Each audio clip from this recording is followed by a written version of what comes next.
Ahora nuevamente vemos lo que es el páncreas.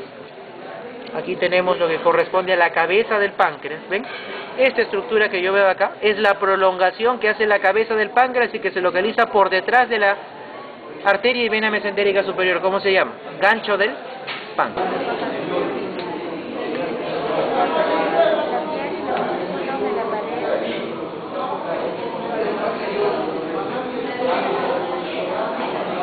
Esta clásica división que nosotros estamos viendo acá, ¿en qué nervios intercostales lo vamos a encontrar? Lo vamos a encontrar generalmente desde el tercero hasta el sexto nervio intercostal. ¿Por qué? Porque recuerden ustedes que el primer nervio intercostal, el segundo nervio intercostal, el séptimo hasta el 11 más el subcostal tienen una disposición diferente. ¿A qué nos referimos con eso? Los nervios intercostales que van desde el tercero al sexto son netamente torácicos, es decir, desde que se inician por detrás hasta que llegan al esternón por delante, tienen esta disposición, nacen y terminan en el tórax. En cambio, ¿qué pasa con el primer nervio raquídeo torácico? ¿Tiene su territorio de inervación propio en el tórax grande marcado? No. ¿Qué es lo que pasa con T1? T1 ¿en qué participa más que con respecto a lo que pueden intercostales? Acuérdense, plexo braquial, T5, T6, T7, T8, T1. El primer nervio raquídeo torácico casi ni participa en la inervación del tórax. ¿Para qué sirve T1 especialmente? Para unirse a T8 y formar el tronco inferior del plexo braquial. Es decir, inervación de qué cosa? Miembro superior. Algo parecido ocurre con T2. T2 también tiene una pequeña ramita que está por debajo de la costilla número 2. Pero ¿cuál es su principal relación? Envía un puente nervioso que comunica el segundo nervio intercostal con una rama del plexo braquial, el nervio braquial cutáneo medial o braquial cutáneo interno. El nervio raquídeo T2 inerva sensitivamente la piel de lo que es la cara medial del brazo. De T3 a T6 yo encuentro esto. Una ramita clásica para atrás, una ramita para el costado, una ramita perforante central.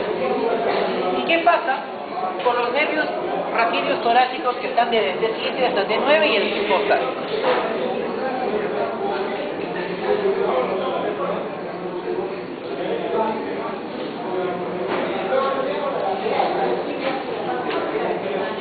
¿Qué es lo que hemos representado aquí? Aquí hemos representado la pared abdominal. ¿Por qué motivo? Pues desde 3 a T6, esos son los puramente torácicos. En cambio, de T7 hasta T11, ¿qué cosas son? Son tóraco abdominales. ¿Por qué motivo? La parte posterior de ese nervio raquídeo inerva espacio intercostal. La parte anterior de ese mismo nervio raquídeo, ¿hacia dónde llega? Hacia la pared abdominal. T12, que es el nervio subcostal, ese es un puramente nervio abdominal. ¿A qué nos referimos con esto? Vean ustedes, yo tengo aquí en los arcos costales, yo tengo aquí la cicatriz umbilical, ¿y qué es lo que debo decir? La piel que rodea o que está alrededor de lo que es la cicatriz umbilical, ¿qué nervio raquídeo la va a inervar? Va a ser inervada por T12. La piel que está alrededor del ombligo, a pesar de que ustedes ya lo ven en el abdomen, es inervado por el nervio raquídeo T10, que como ustedes ven, corresponde al grupo que nosotros hemos clasificado como los tórax abdominales. Y ahí facilito, para arriba y para abajo.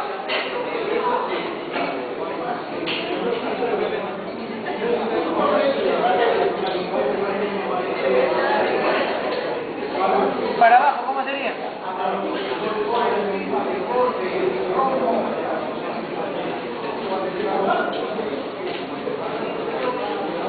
T12 ni siquiera está en el tórax, a pesar de que su origen radicular sí.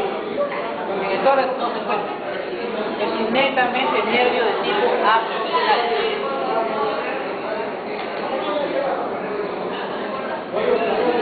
Está cruzando la pierna.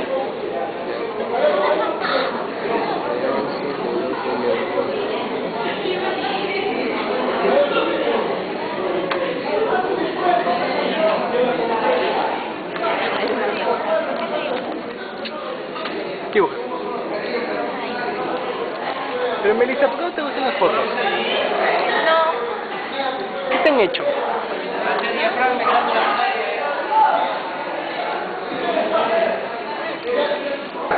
En el diafragma tenemos que reconocer los siguientes tipos de inserciones. ¿Cuáles van a ser las inserciones del diafragma?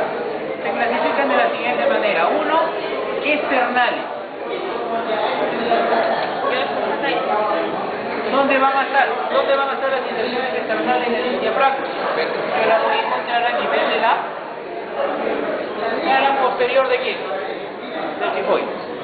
Tiene inserciones que son a nivel de las costillas, por eso llamamos inserciones costales. Específicamente ¿dónde? En la cara interna de las 6 últimas costillas. ¿Y qué más?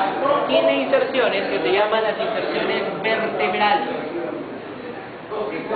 ¿Cuáles van a ser las inserciones vertebrales que tiene el músculo diafragma? Van a ser dos, y son los llamados pilares. Un pilar derecho y un pilar izquierdo. Si lo vemos acá, si lo vemos en el gráfico que hemos hecho, aquí yo voy a ver a uno de estos pilares. El más voluminoso que está aquí, esto se llama el pilar derecho. ¿Qué característica tiene el pilar derecho del músculo diafragma? Se inserta en el cuerpo de la primera, segunda y tercera vértebra lumbar. En cambio, el pilar izquierdo, ¿en qué vértebra se está insertando? Solamente en el primer y segundo cuerpo vertebral. Es decir, ¿cuál de los dos pilares es el más grande? El derecho. ¿Qué es lo que yo debo de recordar característicamente? El músculo diafragma tiene una zona, específicamente una zona periférica, que yo aquí la estoy marcando, o la estoy remarcando con el color rojo, que es una zona que netamente está constituida por fibras musculares. En cambio, tiene una zona en la parte central, que aquí yo le he marcado en color azul, que está formada por tejido fibroso. ¿Cómo se le llama esa zona que está formada por tejido fibroso dentro del músculo diafragma? Se le llama así. Se le llama el centro frénico. ¿Qué cosa es? Es la parte del músculo diafragma que tiene un aspecto, una consistencia aponeurótico tendinosa. En cambio, la parte periférica, todo lo que está alrededor, puro músculo. ¿Qué es lo que me interesa? El músculo diafragma presenta agujeros o presenta hiatos. Tengo un primer hiato que se va a localizar justo a nivel del centro frénico, más o menos aquí. ¿Cómo se llama ese primer hiato que está ubicado en el centro frénico? Ese hiato se llama el hiato de la vena cava inferior. ¿Qué elementos pasan por el hiato de la vena cava inferior? Obviamente la vena cava inferior. ¿Pero qué más? Un nervio, el nervio frénico derecho. Por ese hiato pasa la vena cava inferior y el nervio frénico derecho. ¿En qué parte del diafragma lo encuentro yo? En el centro frénico. ¿A qué altura de vértebra está ubicado el hiato de la vena cava inferior? De 8. ¿Sí? A esa altura está el hiato de la vena cava inferior. ¿Qué pilar es el que yo he formado aquí? El derecho. El pilar derecho, dentro de todas sus fibras, va a formar un arco, que aquí le hemos representado. ¿Cómo se llama este arco formado por el pilar derecho exclusivamente? Se llama hiato esofágico.